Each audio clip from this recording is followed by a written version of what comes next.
Mo kí gbogbo wa pátápátá pé a kú dédé àsìkò yìí o, a kú kú lè dá. A kú gbìyànjú àti ti arága gòkè. Mo fẹ́ kí a sáré wo àwọn fọ́nrán yìí lórí ìrànràn tí arákùnrin tí a fẹ́ gbé ọ̀rọ̀ wọn wọlé yìí lórí ìrànràn yìí. A fẹ́ jẹ́ kí ó ń kálukú kájọ gbé yẹ̀wò. Ṣé rí mo ti máa ń sọ tipẹ́tipẹ́ pé a gbọ́dọ̀ jẹ́ kí pàkúté ọ̀rọ̀ kó máa mú wa lẹ́sẹ̀. Ó ti yé yín. Ọ̀pọ̀lọpọ̀ wa tí nǹkan ò bá ti favour wa ní gbogbo ìgbà, a sáré mọ tú àwọn orúkọ, a mọ tú àwọn àyá àlùkùránì nǹkan, ṣé n táyà àlùkùránì wá sọnù, ṣé n tí kinní kan sọnù. Ṣé pé irú ẹ̀ lọ́wọ́lọ́wọ́ yìí ń ṣẹlẹ̀ lọ́wọ́lọ́wọ́ báyìí. Táwọn nǹkan ní àfọ́tò ò da, ẹ mọ́ ya fọ́tò, ẹ ń bá ya fọ́tò àtẹni tó ya fọ́tò òun ó jọ wọ náà ni. Ó yẹ ẹja sáré gbọ́ ọ̀rọ̀ arákùnrin àbí ká lò ní èdè Yorùbá, ọ̀gbẹ́ni yìí tí ó jẹ́ ìkànnú àwọn ògbóǹtarìgì sọ̀rọ̀sọ̀rọ̀ nínú ẹ̀sìn Islam pẹ̀lú àwọn ọ̀rọ̀ ẹ̀. Mo fẹ́ ká jọ fi ṣe àfiwé ọ̀rọ̀ ara wọn. Ní àkọ́kọ́ mo fẹ́ mú wa lọ sínú ìrántí ni. Ní àkọ́kọ́ tẹ́ bá rántí wípé wọ́n ti kọ́kọ́ ṣe first carnival l'Ógbómọ̀ṣọ́. Wọ́n kà ṣe é tí ṣe ń gbà yẹn náà ariwo rẹ̀ ò milẹ̀ kò kilẹ̀ tó ń tí ń wà nílẹ̀ lọ́wọ́lọ́wọ́ báyìí. Arákùnrin tó sọ̀rọ̀ yìí ẹ kọ́ gbọ́dọ̀ tó sọ ná, ẹ gbọ́dọ̀ tó sọ. Gbogbo ń tá a bá fẹ́ jẹ lóúnjẹ kò gbọ́dọ̀ jẹ mọ́tẹ́ bọ́. Bí wọ́n bá ń sọdún eégún ní ìsìn tí wọ́n dé kà, má sọ pé ṣẹ́ni bẹ́ẹ̀ bá sọ fẹ́lẹ̀ mi pé mọ́jà kéégún ìyẹn mùsùlùmí là ń bá wí o. Ṣé mọ̀ pé àṣọ pé kélégún mọ́jà kéégún eléégún máa jà kéégún o. Kí mùsùlùmí má jà kéégún, mùsùlùmí ni a sọ pé ṣé eégún ló dé ni. Eégún kọ́ ló dé. A tún wá sọ fún yín pé kódà ìyá alágbájá òun rí nígbà tí ń bó ẹ̀wà. Ó rí nígbà tí ń bó ẹ̀wà. Ọ̀dọ̀ ya làkàṣègbè ló ti lọ lẹ́rọ̀ mo rí i. Ata tí wọ́n fi ṣe kódà ìyá kiri kan ni wọ́n ra ta lọ́dọ̀ ẹ̀ lọ́jà agbó mo rí i. Lágbájá báyìí ló tòróró fún wa mo rí i. Eégún kọ́ ló dé. Lágbájá báyìí ló dé nítorí ìjẹkújẹ. Ṣé ibi náà lọ pọ̀ ọ́ débẹ̀?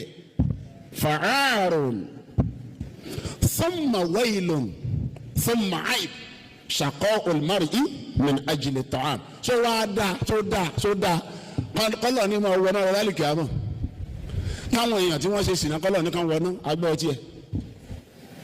Kọ́dà ẹni tí ò kírun wọ náà ó sì bọ́ náà agbẹ́ ọtí ẹ̀. Wọ́n wá ní kí wọ́n máa lọ nínú náà kán ní kí ni kán nítorí àkéégún. Ojú yìí ti wọ́n rí àkà yá zal jalali wal ikram. Torí bẹ́ẹ̀ bó ṣe kéré tó èèyàn ò lè jẹ́ kú ní mùsùlùmí tó rà ní ọlọ́. Torí ẹ̀ gbogbo ẹ̀ ló kú ọ̀nbẹ. Kódà àtàṣọ tí wọ́n bá mú fóòsà àìwọ̀ wọ́n máa sọ fún eégún wọ́n tó wá ya eégún sí i sọ́ọ̀wọ̀ wá jímọ̀ ni. Sọ́ọ̀wọ̀ wá jímọ̀ níbo lọ́wọ́ sí eégún lọ. Gbogbo aṣọ tí wọ́n bá ti mú fóòsà láyé yìí gbogbo mùsùlùmí tó bá fara kan ò ní rí lẹ́nu ọlọ́run. Ṣé ẹ ti gbọ́dọ̀ tó sọ àbí? This life ayé tá a wà yìí táwa sọ pé na scam èèyàn ní láti ṣọ́ rẹ̀ kì í dẹ̀ ṣe pé ọ̀rọ̀ ọlọ́run scam ni o, ṣùgbọ́n àwọn kẹ̀kẹ́ wà tó kéwọn kàfẹ́ kẹ́ ẹ kọ́lẹ́kọ̀ọ́ ń bẹ̀ ni wípé ọ̀pọ̀lọpọ̀ ẹni tí ń sọ̀rọ̀ ọ̀rọ̀ ẹnu mi ni ẹ gbọ́, ẹ mọ́ mú ìṣesí mi. Ẹni ìjẹ́ ẹ mọ̀ wípé wọ́n invite ẹ̀rí fọ́tò ẹ̀ wà lẹ́ ẹ̀rí wà lẹ́ o, ẹ̀rí wà lẹ́ o, fídíò ẹ̀ wà lẹ́ o, tí wọ́n invite ẹ̀rí síbi òde irú carnival báyìí tó jẹ́ sí pé àwọn eléégún jó tán ṣe everything tán sì ní pé wọ́n ṣàdúrà bẹ̀rẹ̀ ńbẹ̀ tẹ́nì sì ṣàdúrà ńbẹ̀ nítorí Ọlọ́run. Ó yá ẹ jẹ́ ká tún sáré fọbalẹ̀ ká tún wo fídíò yìí ká.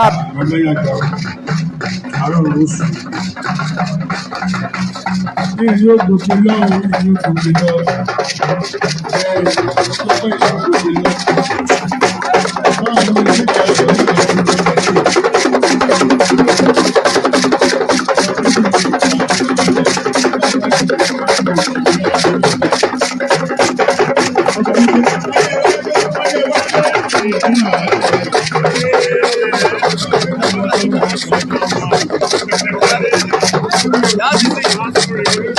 Wonderful. Massive masquerade. Yeah. Come on now. That is it. And being a cultural carnival, we have a masquerade. I want to perform on stage now. And I use this moment to welcome a wonderful boss in the media world, one and only, the man. wọ́n wá lọ ṣàdúrà ńbẹ̀ àtẹni tó wọṣọ ẹ gbọ́ kí ni a lè pe àwọn méjèèjì nígbà tí ó fẹ́fọ̀ arákùnrin nígbà àkọ́kọ́ arákùnrin ní ọ̀dà pọ̀ gan wọ́n ṣàdúrà wọ́n sì gbowó àpò ẹ wo fídíò náà ǹjẹ́ mọ̀ pé ẹni lábàtà àbàtà níbi tá mọ̀ wípé ilé ẹbọ ni ẹni yìí mọ̀ yí pé pẹ̀lú kábíyèsí.